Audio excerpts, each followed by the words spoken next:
지역의 현안을 시시각각 다뤄보는 헬로 이슈 토크 시간입니다. 정부가 세계무역기구 개발도상국 지위를 사실상 포기함에 따라 농도 전남의 농민들이 직격탄을 맞게 됐습니다. 수입 농산물에 부과하던 관세에 대한 대대적인 감축이 불가피해 우리 농산물이 타격을 받을 전망인데요. 수입산에 밀리는 상황에서 관세까지 낮아져 설 자리를 잃어가고 있는 국내 농업의 전망과 대안에 대한 이야기를 지금 시작하겠습니다.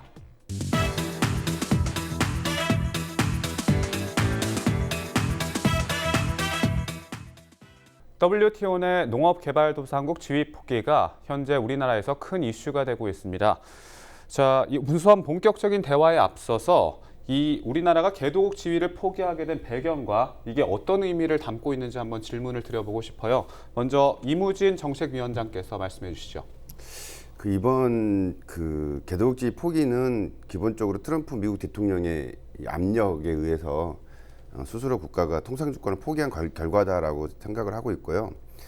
저희가 국민들이 생각하기에 왜 WTO에서 농업은 개도국 지위를 갖고 있었는가라는 굉장히 의아하게 생각을 하는 경우도 있는 것 같아요. 그런데 그 과정을 보면 1996년도에 OECD 가입을 하면서 실제 농업과 기후변화 두 가지만 개도국 지위를 정부가 선언을 하고 인정을 받은 거거든요.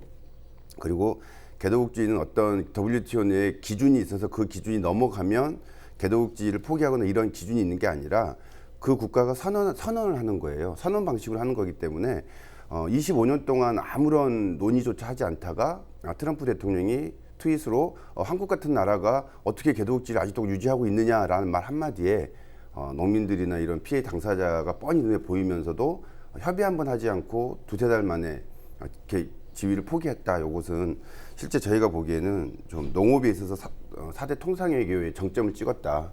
저는 좀 그렇게 좀 의미를 두고 싶습니다. 네, 좀 상호 간에 어떠한 협의도 없이 너무 급진적으로 이렇게 개도국 지위를 포기한 것에 대해서 좀 문제가 있다라고 그렇죠. 말씀을 해주신 것 같은데요. 자, 설주환 변호사께서도 한 말씀 해주시죠. 네, 이번 이 WTO 개도국 지위를 포기했다라는 것은 개도국으로서 누리던 지위를 특혜를 이제 받지 않겠다라는 의미일 수도 있는데요. 이 문제가 이제 불거진 것은 실상 올해 7월 27일 정도였었죠. 이런 트럼프 대통령의 트윗으로 해서 이 WTO 체제 내에서 이 개도국의 지위를 누리고 있는 선진 국가들에 대해서 논의가 시작됐던 것입니다. 기본적으로 이것은 이제 정말 복잡한 국제 자유무역에 있어서 정말 복잡한 문제 속에서 불거져 나온 문제입니다. 또 미국의 대선과도 문제가 연결이 돼 있고요. 네. 트럼프 대통령의 내년에 이제 재선을 위해서는 자신의 지지층이 이제 밀집해 있는 미국 농산물을 주로 수출을 하는 이제 농업 재배 지역이 트럼프 대통령의 이제 지지 기반인데. 네.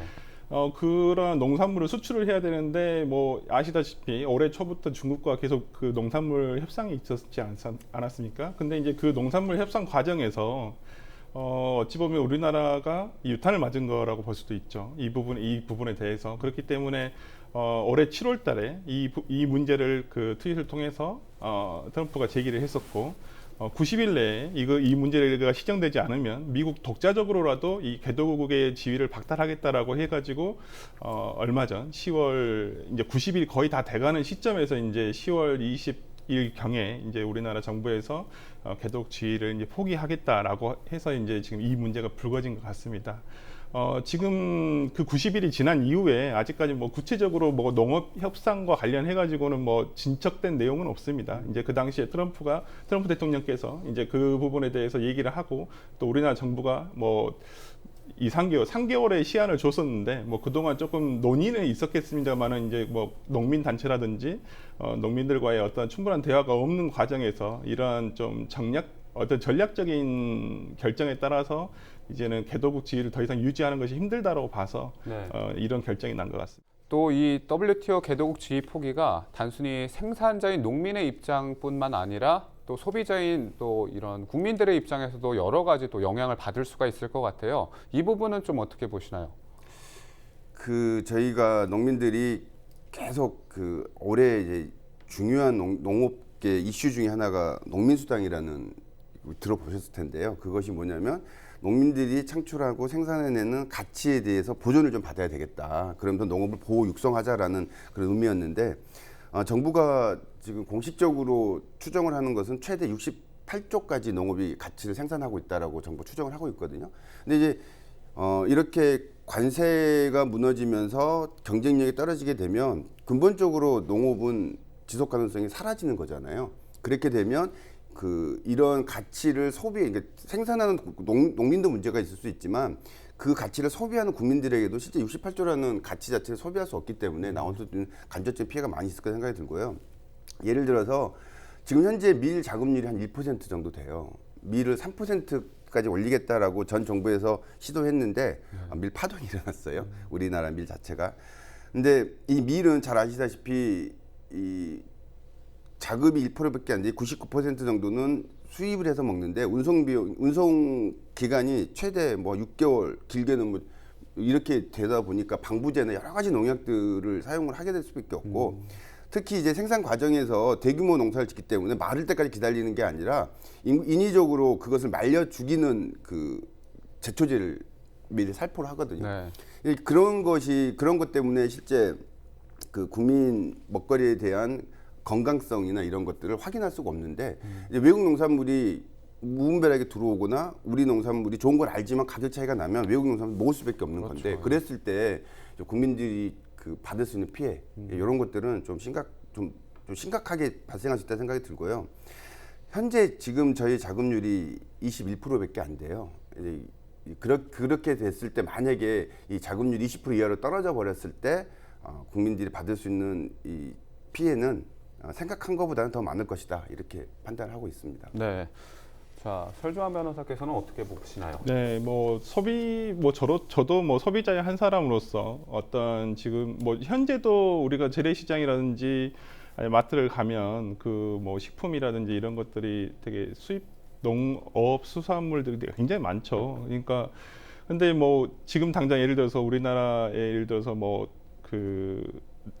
계절에 따라서 나지 않은 채소라든지 그다음에 수산물이라든지 이런 것이 있었을 때 가격만 싸다고 한다면 아무래도 일반 가정에서도 그걸 많이 사 먹을 수밖에 없거든요. 근데 지금은 그나마 관세 때문에 이것들이 이제 그 국내에서 생산되는 어떤 그 농수산물에 대해서 가격 경쟁력이 있기 때문에 조금 비교 우위가 되더라도 품질상으로도 우리가 뭐 충분히 더 좋다라고 생각한다면 가격을 조금 더 지불하고도 먹겠지만은 만약에 이게 가격 차이가 뭐 2분의 1이라든지 3분의 1 가격밖에 안 된다라고 쳤을 때는 과연 이것들을 그냥 그 국내산으로만 소비를 할 수 있을지는 조금 의문인 것 같습니다. 그런 면에서 당연히 그 건강 주권에 그 커다란 침해가 있을 수밖에는 없다 생각합니다. 네. WTO 개도국 지위 포기와 관련해서 정말 여러 가지 이야기들이 지금 나오고 있는데요. 자, 무엇보다 사실 그에 따른 대책들을 확실히 준비하는 것이 정말 중요할 것 같습니다. 자, 이와 관련된 대책들 현재 잘 되고 있다고 보시는지 한번 질문을 드려보고 싶은데요. 어떻게 보시나요?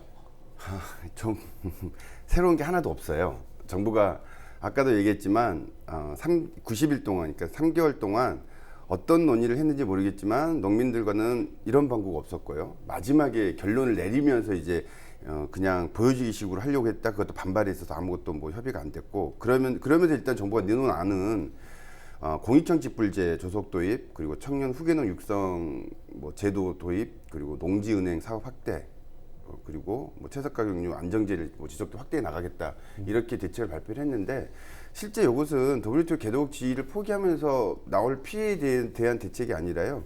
그 이전부터 꾸준히 제기돼 왔던 논의돼 왔던 그 농정 현안이었거든요.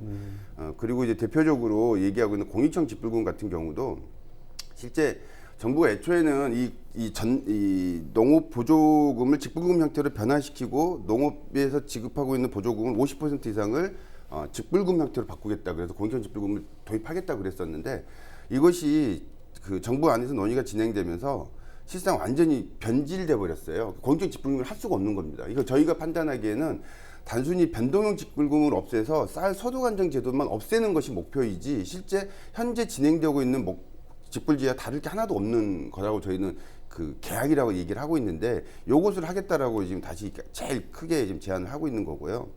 두 번째가 아까도 얘기했지만 1996년도부터 개도국주의를 선언을 하고 지금까지 실제 그 개도국 지위를 가지고 있으면서도 농촌과 도시의 그 소득격차는 60%까지 증대가 돼버렸어요. 그리고 그러니까 순수하게 농가에서 농업을 통한 소득은 1,200만 원에서 정체돼 있습니다. 20년째 지금 1,200만 원대에서 정체돼 있거든요. 그리고 또 한 가지 아까 얘기했 것처럼 식량 자급률은 21%를 간신히 메꾸고 있는 거고요. 좀 이런 상황에서 그럼 그런 것들을 어떻게 더 유지시키고 강화시켜낼 것인가에 대한 대책이 나와야 되는데 단순히 뭐 아까 금방 얘기했던 것처럼 꾹 진행돼 왔다가 지금 훼손돼서 도리어 농민들한테 그러면 안 된다라고 얘기했던 공정지불금을 더 빨리 도입하겠다 뭐 이 정도 말 정도 하는 거와 그 다음에 그 아까 나머지 쭉 얘기했던 부분들은 예산 편성이 돼야 되는 건데 실제 저희 나라 지금 농업 예산은 3% 이하로 실질 예산은 3% 이하로 떨어진 것으로 저희는 판단을 하고 있거든요. 근데 이 예산이 편성이 그 제대로 이때까지 25년 동안 한 번도 예산을 증액하거나 농업에 대한 예산 사용하지 않았는데 지금에 와서 이런 그 감언이설이라고 그러죠. 그냥 뭐가 문제가 생기니까 이 정도 얘기해놓고 또 좀 화가 좀 줄어들거나 대응이 좀 줄어들면 그냥 넘어가 버리는 그렇게 좀 저희가 이 대책을 그런 식의 대책만 지금 내놓고 있다라고 생각을 해서 정말 아쉬워요. 어떻게 보면 정부가 최소한 농업의 근간을 뒤흔드는 선언을 3개월 만에 탁 내놓고서도 대책이라고는 별로 내놓은 게 없어서 정말 농업을 어떻게 보고 있는 건지 좀 답답하다는 생각도 듭니다. WTO 개도국 지위 포기와 관련해서 사실 실질적인 대책은 없는 상황이다라고 말씀을 그렇죠. 해주시는 지금 것 없는 같은데요. 상황이라고 봅니다. 예. 네, 참 이런 또 WTO 개도국 지위 포기와 관련해서 직접적인 타격이랄까 영향을 받는 사람들이 또 농민인데, 자, 농민분들이 그렇다면 이번 조치와 관련돼서 가장 우려하는 점을 꼽자면은 무엇이 있는 건가요? 금방 제가 얘기했던 것처럼 네. 3개월 만에 이런 농업의 근간을 뒤바뀌는 선언을 했음에도 불구하고 어떠한 대책도 별로 새로운 게 없다라고 얘기했는데요. 네. 그 이유가 제가 보기에는 관점이에요. 농업을 바라보는 정부 관료들의 관점. 특히나 정말 이 촛불을 열심히 저희 국민들도 들었습니다. 그래서 이 정부가 탄생하는 데서 어느 정도 일조했다는 생각도 하고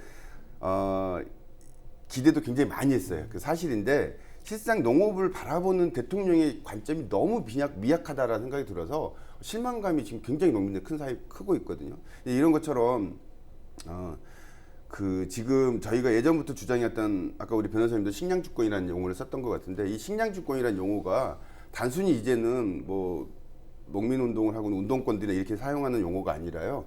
WTO, FA 세계 식량기구나 UN 인권위원회에서 공식적으로 식량주권이라는 용어를 사용을 하고 있거든요. 네. 그만큼 다른 나라는 농업을 바라보는 관점이 단순히 어떤 비교 대상이 되는 상품으로서만 바라보는 게 아니라 거기에 대한 공익성이나 농업이 무너지지 않았을 때의 그 국가를 운영하는 데 있어서의 농업이 차지하는 역할 이런 걸 중심에 놓고 지금 사고를 하고 있는 건데 실상 우리나라만 지금 이렇게 관점을 바라보고 있지 않는 거거든요. 그러다 보니까 아까 그 우려점을 얘기했는데 관점이 명확하지 않으니까 계속 대책이라고는 눈에 보여주기식 대책밖에 안 나오는 거예요. 그러니까 새롭게 그러니까 선진국들은 지금 현재 여러 가지 가격 정책이나 아니면 그 농업이 유지될 수 있는 여러 가지 막 얽히고 설킨 정책들을 만들어서 농사를 짓는 사람들이 이탈하지 않고 꾸준히 농업에 종사할 수 있는 그런 제도 정책을 만들어 나가고 있는 과정이 있는데 우리는 실제 그런 게 없는 거잖아요. 그래서 일단 관점을 좀 바꿔야만 지금과 같은 이 개도국지를 포기하든 포기하지 않든 지금 같은 시대에서 농업이 어떻게 하면 지속성을 유지할 것인가에 대해서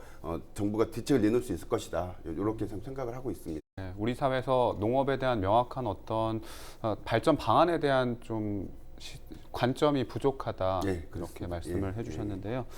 자, 이렇게 위원장께서 이 농민들이 정말 타격을 많이 입을 것 같다 여러 가지로 이야기를 해주셨는데요. 이런 상황에서 그렇다면은 농민들이 좀 법적으로 이번 사태에 대해서 대처할 수 있는 방안들은 혹시 있을까요? 뭐 농민 개개인이 어떠한 뭐 청구권이 있다든지 어떤 이걸 뭐 법원에 호소할 수 있는 방법은 뭐 실질상으로는 좀 없습니다. 이것은 이제 정부에서 이것을 해결을 할 아까도 말씀드렸지만 의지를 가지고 실현 의지를 갖는 것이 가장 중요하다고 생각이 드는데요. 현재 이제 법적으로는 뭐 올해 초부터 계속 문제가 되어왔던 농민 단체에서 가장 문제가 되었던 농어민 수당에 대해서 지금 현재 각 지자체에서 이제 조례 제정을 통해서 지금 농어민 수당을 실제 이제 이제 도입을 하고 또 이제 실시를 하는 뭐 지자체들이 지금 생기고 있습니다. 이 농어민 수당이라는 것이 기본적으로 어떤 아까 농업에 대한 그 공익적 가치를 인정한다는 전제 하에서 이제 출발을 한 것이거든요. 그렇기 때문에 이 농어민 수당의 뭐 실상 근데 뭐 1년에 보통 뭐 60만 원, 많은 화순군 같은 경우에는 1년에 120만 원 정도 지금 농어민 수당이 지급될 예정으로 있는데 조금 실제상으로 그렇게 뭐 아주 체감이 될 만한 액수는 아닙니다. 뭐 실제 뭐 농가에 바로 그게 뭐 소득 보전이 되는 정도인지는 아직도 잘 모르겠습니다. 아직 실시를 하지 않은 지자체도 많긴 하기 때문에 조금 이것은 좀 경과를 더 지켜봐야 될 것 같고요.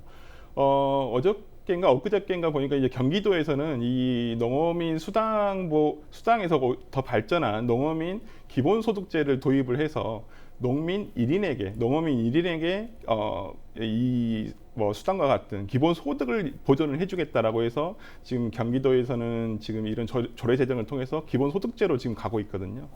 그리고 이제 보니까 10월 8일에 그 윤수업 의원이 대표 발의를 해서 그 농어업인 기본수당법이라 그래서 지금 그 관련 지금 그 위원회에서 지금 이 법안이 지금 제안이 돼 있고요. 지금 이제 이 법안이 통과가 될지 여부는 조금 더 지켜봐야 될 것 같습니다. 그러니까 아마 내년 20대 국회가 끝나기 전에 이 부분에 대해서 좀 심도 있는 논의가 돼서 빨리 좀 농어민들에 대한 기본소득제가 정착이 됐으면 하는 바람입니다. 네.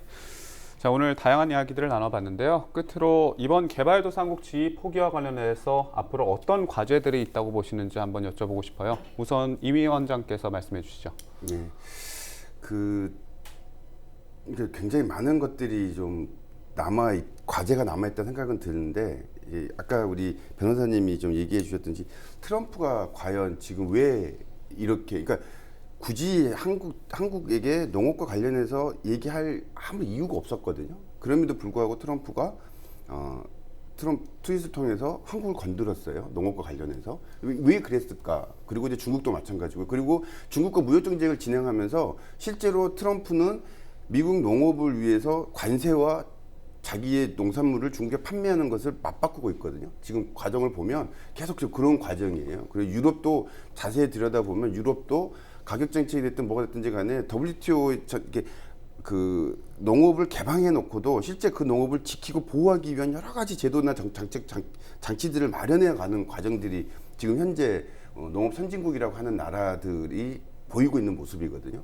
그렇다면 실제 우리가 앞으로 농업 선진국이다라고 이제 선언을 한 거예요. 그러면 그런 농업 선진국다운 제도적 장치를 이제 도입을 해야 되는 거잖아요. 근데 아까 얘기했던 것처럼 현재 정부의 수준으로는, 그리고 국민들도 약간의 제가 보기에는 좀 실망이라기보다는 인식의 변화가 좀 필요하다는 생각이 드는 거예요. 그러니까 값싼 농산물보다는 가능하면 좀 우리 농산물을 조금이라도 비싸지만 우리 농산물을 이용해 주려고 하거나 아니면 농업에 대한 관심을 더 가지려고 하거나 이런 좀 사회적 분위기 자체가 좀 부족하다라는 생각이 드는데, 향후 이건 서로 노력을 좀 해야 되다라는 생각이 들고요. 그래서 일단 아까 얘기했던 것처럼 선진국다운 그 제도를 도입을 하기 위해서라도 가장 먼저 좀 관점부터 좀 변화시키는 그런 과정이 되었으면 좋겠다라는 생각이 듭니다. 네, 농업에 대한 관점 변화를 말씀해 주셨습니다. 자, 변호사께서도 한 말씀 해주시죠. 네, 뭐 지금 가장 문제가 되는 것은 뭐 쌀인 것 같습니다. 특히 전남 같은 경우에 쌀이 가장 문제가 되고, 이 쌀이란 것은 아까도 말씀드렸습니다만은 식량 주권이기도 하고 또 식량 안보적 차원이라는 어떤 그 단순히 식량이라는 우리가 먹는 거라는 의미 외에 부과되는 어떤 그 의미가 훨씬 많은 것 같습니다. 그렇죠. 그런 부분들에 대해서 아까 우리 위원장님께서 말씀해 주셨듯이 조금 소비자와 그다음에 정부가 이거 조금 이제는 좀 바라보는 시각을 좀 전환해야 될 것 같습니다.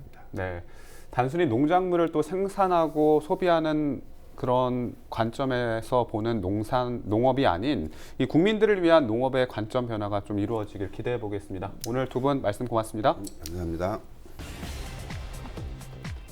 네, 농산물 가격 폭락에 따른 대책들이 실효성도 없는 상황에서 WTO 개도국 지위 포기까지 더해지면서 갈수록 농민들의 상황은 어렵기만 합니다. 우리 농업의 경쟁력 강화와 대안들이 시급한 과제로 남아 있는 것 같습니다. 지금까지 헬로 이슈 토크였습니다.